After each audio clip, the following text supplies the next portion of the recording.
પરિષદમાં આપ સૌ સાથીઓનું મીડિયા મિત્રોનું ખૂબ સ્વાગત છે।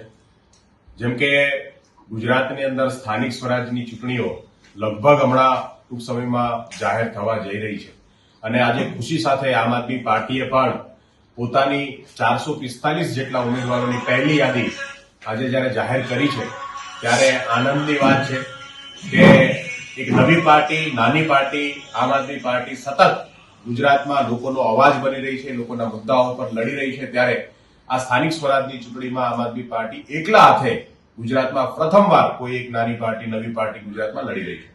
આમ આદમી પાર્ટી તમામ 12,000 સીટો ઉપર ઉમેદવાર ઉતારવા જઈ રહી છે અને એના માટે અમે સતત છેલ્લા એક વર્ષથી ગ્રાઉન્ડ ઉપર રહી સંગઠનને મજબૂત કરવાનું કામ, સાથે સાથે નવા યુવાનો રાજનીતિમાં આવે, નવા લોકોને પ્રતિનિધિત્વ કરવાની તક મળે એના માટે સતત સક્રિય રીતે અમે કામ કર્યું છે। આજે ચૂંટણીઓ જાહેર થવાની છે ત્યારે આમ આદમી પાર્ટીના રાષ્ટ્રીય સંયોજક શ્રી અરવિંદ કેજરીવાલજી અને પંજાબના હરમન પ્યારે મુખ્યમંત્રી ભગવત માન સાહેબ ગુજરાત આવી રહ્યા છે અને એમની ગુજરાતની અંદર 3 દિવસની વિઝિટ છે, જેમાં આપણે ત્યાં અમરેલી ખાતે પહેલી ભવ્ય મોટી સભા, આમ જોવા જઈએ તો ગુજરાતમાં આમ આદમી પાર્ટીનો અમરેલીમાં બહુ મોટો કોઈ કાર્યક્રમ હોય એવો પહેલો કાર્યક્રમ છે। ખૂબ મોટી સંખ્યામાં અમરેલી અને સ્થાનિક આસપાસના વિસ્તારમાંથી લોકો સાથે અમરેલીની અંદર નવા માર્કેટિંગ યાર્ડ પાસે આગામી 25મી તારીખે એટલે કે આવતીકાલે 3 વાગે એક ભવ્ય સભાનું આયોજન કરવામાં આવ્યું છે। આ સભા ગુજરાતની અંદર પરિવર્તનનો વિશ્વાસ છે, પરિવર્તનના વિશ્વાસ સાથે આ સભા જે છે એ પરિવર્તનનો સંદેશ લઈ અને ગુજરાતની અંદર, ગુજરાતની રાજનીતિની અંદર નવા લોકોને, નવા ચહેરાઓ, નવી રાજનીતિ અને જે ભાજપ છેલ્લા કેટલાય વર્ષોથી ભ્રષ્ટાચાર અને પોતાના સ્થાપિત હિતોને મજબૂત બનાવી ગુજરાતની સત્તા ઉપર બેઠી છે ત્યારે ગુજરાતને ભાજપની ગુલામીમાંથી અને ભાજપના અત્યાચારોમાંથી મુક્ત કરવાનું આ આંદોલન જે છે એની શરૂઆત જે છે એ થઈ રહી છે।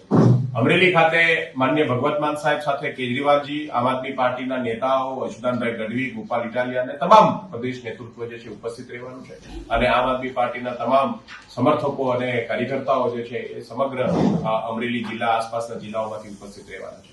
તો આપ સૌના માધ્યમથી ગુજરાતની અંદર આજે પરિવર્તનની શરૂઆત છે એમાં સૌનો સહકાર મળે, સૌ સુધી આ વાત પહોંચે, છેલ્લામાં છેલ્લા વ્યક્તિ સુધી વાત પહોંચે એના માટે આપ સૌની સમક્ષ આજે આવવાનું થયું છે। સૌનો આભાર। ભારત માતા કી જય। સંમેલન કઈ તારીખે છે?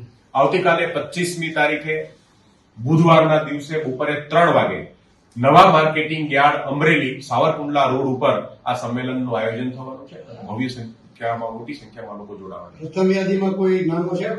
અમે અમરેલી જિલ્લાને, અમરેલી લોકસભાને બાકાત રાખી છે કેમ કે અહીંયા ઘણી બધી પોટેન્શિયલ અને ઘણા બધા એક જ સીટો ઉપર બહુ બધા નામો છે કે જેના માટે અમારે પણ એની થોડી ડિટેલમાં સ્ક્રુટિની કરવી જરૂરી છે અને એના માટે હું છેલ્લા 4 દિવસથી અમરેલીમાં છું। અનેક ઉમેદવારોને તાલુકા લેવલ ઉપર, જિલ્લા લેવલ ઉપર મળ્યો છું અને બીજી જયારે યાદી આવશે ત્યારે સમગ્ર અમરેલી જિલ્લાની તમામ જે સીટો છે જાહેરાત સાથે કરીશું।